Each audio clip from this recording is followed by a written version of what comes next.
ಇವತ್ತು ಬರಗೂರಿನಲ್ಲಿ ನಮ್ಮ ಮನೆಯಲ್ಲಿ ವರಮಹಾಲಕ್ಷ್ಮಿ ಪೂಜೆ ಆಚರಿಸ್ಕೊಳ್ತಾ ಇದ್ದೀವಿ. ಹಾಗಾಗಿ ಇವತ್ತು ಎಷ್ಟೋ ಬಡ ಮಕ್ಕಳಿರ್ತಾರೆ, ಸಾಹುಕಾರ ಇರ್ತಾರೆ, ಆದ್ರೂ ಕೂಡ ಮಹಾತಾಯಿ ಎಲ್ಲರೂ ಕೃಪೆ ತೋರ್ಬೇಕಂತ ನನ್ನ ಆಸೆ. ಬಹಳ ಇಂಪಾರ್ಟೆಂಟ್ ಏನಂದ್ರೆ ಬರ್ತಾ ಯಾಕೋ ತುಂಬಾ ಕಡಿಮೆ ಆಗ್ತಾ ಇದೆ ಮಳೆ.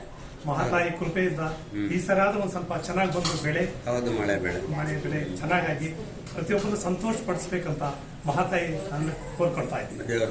ವರಮಹಾಲಕ್ಷ್ಮಿ ಹಬ್ಬದ ಪ್ರಯುಕ್ತ ನಮ್ಮ ಆತ್ಮೀಯ ಸ್ನೇಹಿತರು ಆದಂತಹ ಶ್ರೀನಿವಾಸ್ ಎಲೆಕ್ಟ್ರಿಕಲ್ ಸ್ಟೋರ್ ಮಾಲೀಕರು ಹಾಗೂ ವರ್ತಕ ಸಂಘದ ಅಧ್ಯಕ್ಷರು ಆದಂತಹ ಶ್ರೀಮಾನ್ ಚಿಕ್ಕಣ್ಣನವರ ಮನೆಯಲ್ಲಿ ಇವತ್ತು ವರಮಹಾಲಕ್ಷ್ಮಿ ಹಬ್ಬದ ಪ್ರಯುಕ್ತ ವಿಶೇಷವಾಗಿ ಆ ತಾಯಿಯನ್ನ ಪೂಜೆ ಮಾಡತಕ್ಕಂಥ ಕಾರ್ಯಕ್ರಮವನ್ನು ಇಟ್ಕೊಂಡವ್ರೆ.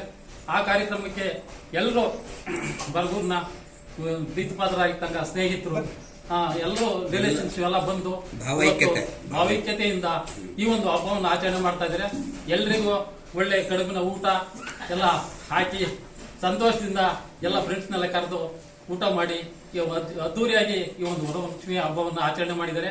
ಅವ್ರಿಗೆ, ಅವ್ರ ಕುಟುಂಬಕ್ಕೆ ಹಾಗೂ ಎಲ್ಲ ಈ ನಾಡಿಗೆ ವರಮಹಾಲಕ್ಷ್ಮಿ ಒಳ್ಳೆ ಐಶ್ವರ್ಯ, ಸಮೃದ್ಧಿ, ಒಳ್ಳೆ ಮಳೆ ಬೆಳೆಯಾಗಿ ಎಲ್ಲವನ್ನು ತಂದುಕೊಡ್ಲಿ ಅಂತ ನಾನು ಆ ತಾಯಿ ವರಮಹಾಲಕ್ಷ್ಮಿಯಲ್ಲಿ ಬೇಡಿಕೆ.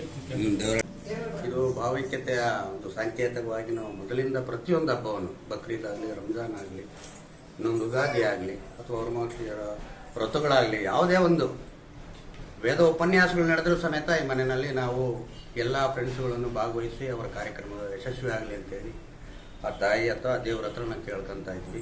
ಎಲ್ಲದಕ್ಕಿಂತ ಮುಖ್ಯವಾಗಿ ನಮ್ಮನ್ನೆಲ್ಲ ಕರೆದು ಈ ದಾಂಪತ್ಯ ಚಿಕ್ಕಣ್ಣ ಮತ್ತು ಅವ್ರ ಮನೆಯವರು, ಅವ್ರ ಸಂಬಂಧಿಕರೆಲ್ಲ ಸೇರಿ ನಮ್ಗೆ ಇಷ್ಟೊಂದು ಅಮೃತವಾದಂಥ ಒಂದು ಊಟವನ್ನು ಬಡಿಸಿ ತಾಯಿ ಆಶೀರ್ವಾದ ಇವ್ರ ಮೇಲೆ ಕೃಪೆ ಇರಲಿ ಅಂತ ಹೇಳ್ಬಿಟ್ಟು ನಾನು ಆ ತಾಯಿನಲ್ಲಿ ಮತ್ತೊಂದು ಸಾರಿ ಕೇಳ್ಕೊಂತ ಇದ್ದೀನಿ.